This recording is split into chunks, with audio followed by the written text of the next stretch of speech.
Hey everybody, I'm Mark McCafferty with McCaffertyPercussion.com, and today I want to talk about the Ludwig Universal Timpani. Specifically, I want to talk about how to take it down, transport it to the gig, and set it back up. Many of you probably know that the Ludwig Universal Timpani is designed to be a portable instrument. It is a portable timpani, it does work, does match pitch, does do all that stuff. One quick thing to think about, there are a couple places in today's video where if you're not really careful, you might end up pinching your hand or something. So listen to the instructions, be super careful, and proceed at your own risk if you have your own Ludwig timpani. Anyway, this is the procedure. First, take the drum all the way to the bottom of its range. All the way to the bottom. Next, there's this post lock, which is down on the post. Let me take it out here so you can see it. It consists of a T-handle made out of plastic with a metal insert and a bolt that has a cutout that goes up against the uprights on the drum. I'm going to put that back in there so I don't lose it at any point.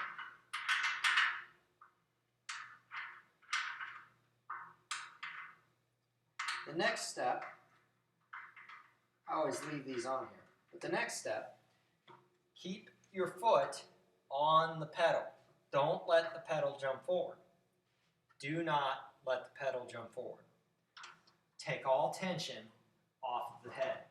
I love that about these older drums, that they have these T-handle tension rods. And what's great about that is that those T-handle tension rods make it super quick to take all tension off the drum. You want to get it all the way down to that papery point. Now, the next step, it is crucial. Leave your foot on the pedal. Don't let the pedal jump forward. You might be able to pinch your hands. Up underneath the kettle, on top of the base here, you reach in here, and there's a socket that comes down out of the kettle, and then there's a ball joint that comes up out of the base, socket and the ball. The socket's open on one side. You just get a hold of it and push that ball right out of the socket. The next step is that you re-tension the head. You don't have to tune it. Try to keep it even so you're not really messing with your tuning, or with your head, I should say. Try to keep it even. And the reason you want to do that is so that when you go to move this thing, you're not going to be messing around with the set that you've put on the head already. The other reason is that you're going to be putting this over on its T-handles when you go to move it. I'm going to take it up just a little bit more. All you do is get a good grip on the drum, pick straight up, and it's apart. Now, set the drum down, make sure it doesn't fall over. Put your foot on the pedal. Slowly, you can do this before you even remove the kettle if you wanted to. Slowly take it forward. Don't let it snap. Got it forward? There it is. You can move the timpani, the kettle anyway, by simply picking up from the bottom part right here. If you got a little bit of muscle, you can do it one-handed. Doesn't take a whole lot. Now, next, I've only got one of these braces on mine. Mine were well-used instruments. I like them that way, because then you can get a deal on them. I got a bungee cord, because I don't have that other brace. But you can fold that bottom up like this. And check it out. See this ball joint? That was the ball joint I was talking about. This goes right up into the kettle. The kettle has a little socket that hangs down out of it. The ball joint goes straight into that socket. Okay?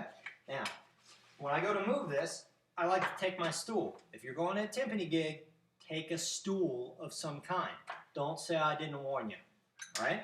Now, and my bases can fit right up inside my stool. You can take two of them in there. I usually only take 2 drums. because most of the things I can get away with. Fun fact, these are from Diodario, which I got from Evans Player Points before they discontinued that program. I've got a couple of these things. They make great timpani strings. All right, so you're at the gig, you moved everything in, you get your bass out. Set your bass up first. You want it good and stable to put that drum back on there.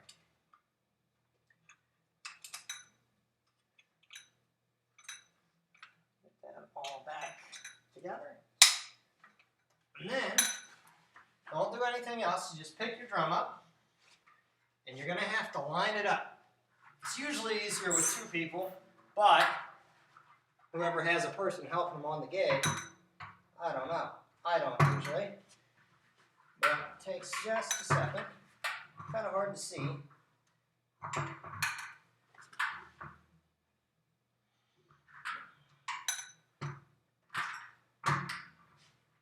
You line that sucker up, just like that. Get it all the way down on there. You want it all the way firmly down on there. Next step, check it out. Yep, okay, is to detune your head. You wanted it up there a little bit so that when you were moving around, you didn't really mess with it. But you want to detune it now, take all the tension off, just like when we took it apart. Next, take that pedal all the way down the range. You're going to have to hold it there unless you take all the tension off your spring adjustment. You got to hold it there or it's going to snap forward. Then, you get in there, you find the socket, you find the ball joint, and you push them together. Push that ball joint right into the open part of the socket, and sometimes it takes just a little bit extra. That's got it. You can usually feel it take there. The next step is that T-handle that locks your kettle into position. You want to tighten it. Without it tight, your kettle moves but doesn't move the bass. With it tight, top part of the drum doesn't move significantly without moving the bass. Now, still, leave your foot on the pedal. Go around, tune your drum up. Again, the T-handles make this just the easiest thing in the world. And there you have it. You got it apart, put it back together, etc. Ready to tune, ready to play. You know, make sure you set your pitch again before you play anything else.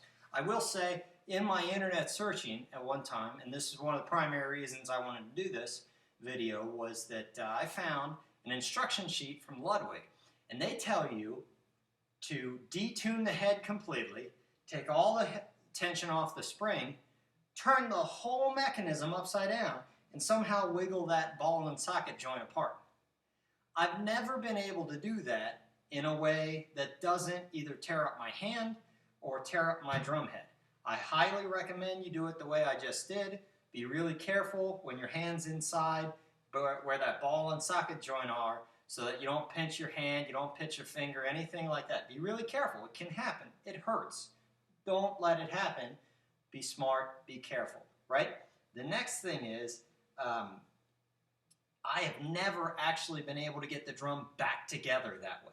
So get it on there, set it on there just like I did. It works great. It works every time. I've been talking a bunch, so it actually is gone probably half as quickly as it usually does.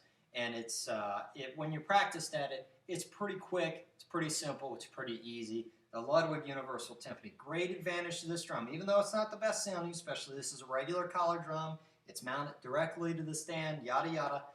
You can move it.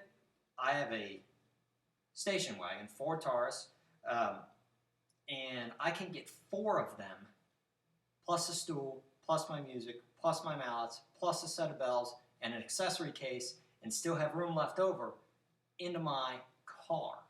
Into my car, I can move 4 timpani. I usually only have to take 2. I've taken 2, a xylophone, full-size xylophone, bell set, accessories, the whole bit. I can get 2 of them with that all that stuff into my car. They are extremely portable. They sound like timpani. They are timpani. And while they may not sound like Ludwig ringers or Walter lights or Cleveners, all that kind of stuff, they also don't cost that. And there are a lot of schools out there that have these in the back room. You may have to get some new parts. You may have to pound the dents out of the bowl. But they're available. They're usually pretty cheap.